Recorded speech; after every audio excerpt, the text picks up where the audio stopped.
মুসলমানদের মসজিদ করতে বাধা দিচ্ছে, কিন্তু সরকারি টাকায় ভরি ভরি মন্দির হচ্ছে।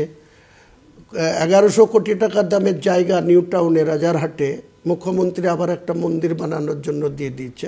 এই ক্ষমতা কতদিন থাকে? আমি বেঁচে থাকলে এটা দেখব, তারপরে আমার ক্ষান্ত। আপনি বিজেপি রাজ শক্ত করছেন, তাই বেলডাঙায় এসে এই বাবরি মসজিদ বেশ করেছি, ক্ষমতা থাকে তো রুখে নেবে, বেশ করেছি। আগামী দিনে এই আরএসএস মার্কা মুখ্যমন্ত্রীর থেকে ডাইরেক্ট বিজেপির কেউ মুখ্যমন্ত্রী হোক, আমি ওয়েলকাম জানাবো। আপনি সরাসরি বলছেন যে একদম আরএসএস মার্কা মুখ্যমন্ত্রী যদি আমার বিরুদ্ধে সব প্রমাণ করতে চাই, আমিও প্রমাণ করে দেব তিনি মন্দির নিয়ে আছে, তিনি মন্দিরের পুজো করার জন্য 1,10,000 করে অনুদান দিচ্ছেন, তিনি কার্নিভাল করছেন, তিনি সব কিছু করছেন।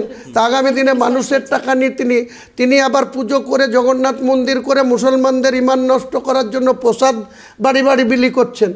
এটা কতদিন থাকে সেটা দেখব আমি।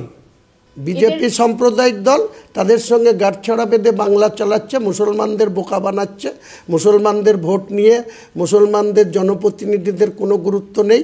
মুসলমানদের যে কটা তেজপাতা মন্ত্রী ওই সিদ্দিকুল্লাহ চৌধুরীর মতো 5-8 লোককে রেখে দিয়েছে, গুলাম রব্বানির মতো লোককে রেখে দিয়েছে, আকরুজ্জামানের মতো লোককে রেখে দিয়েছে, তাজমুলের মতো, সাবিনা ইয়াসমিনদের মতো।